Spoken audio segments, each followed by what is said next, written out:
صل وسلم دائما ابدا على حبيبك خير الخلق كلهم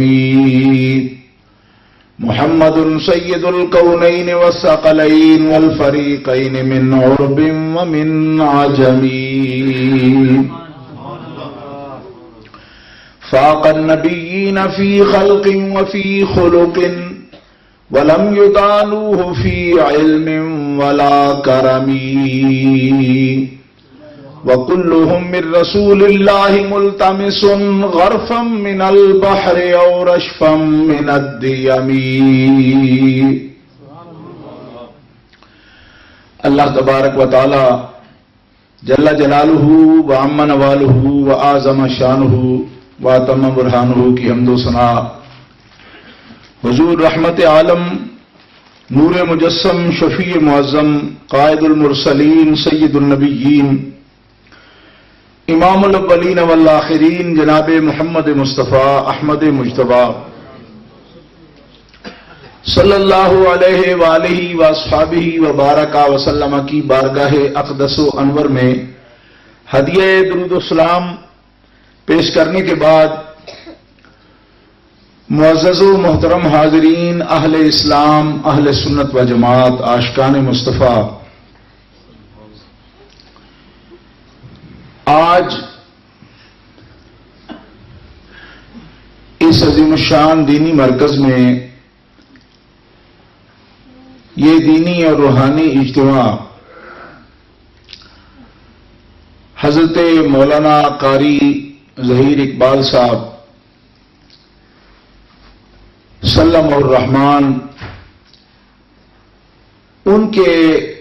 زیر انتظام و اہتمام انعقاد پذیر ہے. حضرت قاری صاحب جب بھی کوئی اجلاس جلسہ منعقد کرتے ہیں تو بفضل ہی تعالی ان کی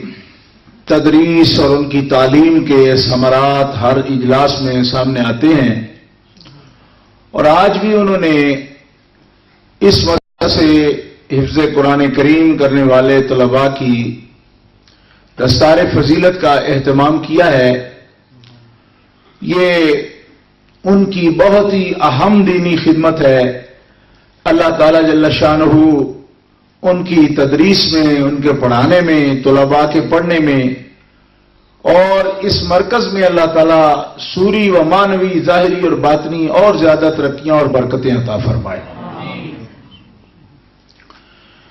بہت سے نیک کام ہیں اور ان کے ساتھ اللہ تعالیٰ نے اپنے بندوں کے درجات کی بہت ہی ترقیاں اور بلندیاں رکھی ہوئی ہیں، مگر ہمارے آقا و مولا صلی اللہ تعالی علیہ وسلم کا فرمان ہے کہ خیرکم من تعلم القرآن وعلمہ.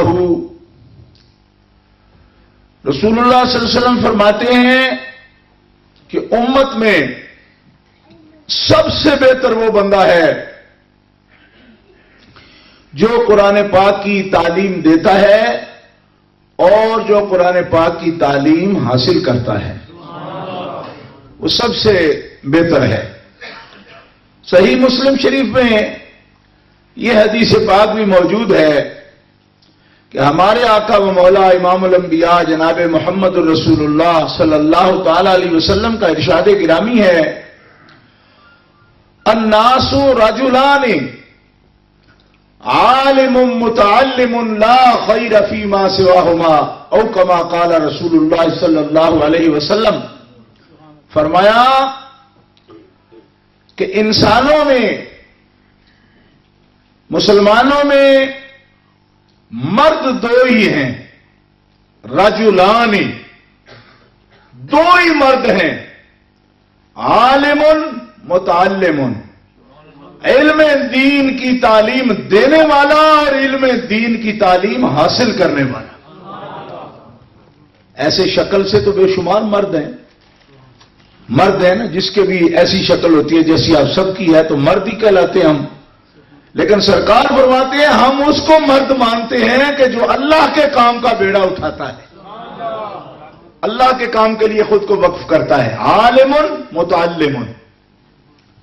لا خیر فیما سواہما.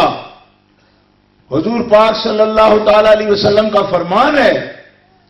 کہ ان دونوں کے علاوہ دنیا میں خیر کسی کے پاس نہیں. جس چیز کا نام خیر ہے یا دین پھیلانے والے کے پاس ہے یا دین حاصل کرنے والے کے پاس ہے.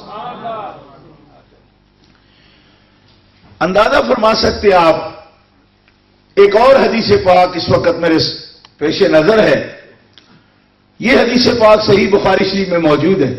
ہمارے آقا و مولا صلی اللہ تعالی علیہ وسلم ارشاد فرماتے ہیں کہ ہم مسلمانوں کے دل میں، ہر مسلمان اس کے دل میں یہ خواہش ہوتی ہے کہ مجھے اللہ کے اور اللہ کے رسول کے قرب کے درجات حاصل ہوں. بندہ چاہے کتنا بھی گناہگار ہو لیکن طلب خیر کا جذبہ ایمان والوں کے اندر موجود رہتا ہے اور وہ طلب کرتے رہتے ہیں کہ کوئی ایسا ذریعہ بنے کہ جس سے اللہ جل وعلا کا قرب اور اللہ کے رسول صلی اللہ علیہ وسلم کے قرب کی ہمیں کیفیت حاصل ہو. تو یہ حدیث پاک آپ سنیں. ہمارے آقا و مولا صلی اللہ علیہ وسلم کا فرمان ہے من جاءہ الموت وہو یطلب العلم لیحیی بہ الاسلام بینہ وبین النبیین درجۃ واحدۃ فی الجنہ او کما قال رسول اللہ صلی اللہ تعالی علیہ وسلم. حضور فرماتے ہیں کہ جو شخص طلب علم کے لیے نکلا، قرآن پاک پڑھتا ہے، حدیث پاک پڑھتا ہے، فقہ اسلامی پڑھتا ہے، یا ایک بات میں اپنے اکابر محدثین کی آراء کی روشنی میں پیش کرنا چاہتا ہوں کہ حسن نیت کے ساتھ اور خدمت اسلام کی نیت کے ساتھ، یہی نہیں کہ وہ قرآن پڑھتا ہے یا حدیث پڑھتا ہے یا فقہ اسلامی پڑھتا ہے، اگر دنیا کا کوئی بھی علم اس نیت سے پڑھتا ہے کہ میں اس کے ذریعے اللہ کے دین کو زندہ کروں گا، کیونکہ اس کے اندر یہ لفظ حدیث پاک کے اندر موجود ہیں. یہی نہیں کہ ہر پڑھنے والا یہ درجہ پائے گا، نا لیحیی بہ الاسلام، کہ میں یہ پڑھ کے اس کے سبب سے جو تعلیم مجھے ملے گی اس کو اسلام کو زندہ کرنے کے لیے میں صرف کروں گا. اپنی ساری کوششوں کو، اپنی طاقت کو، اپنی ہمت کو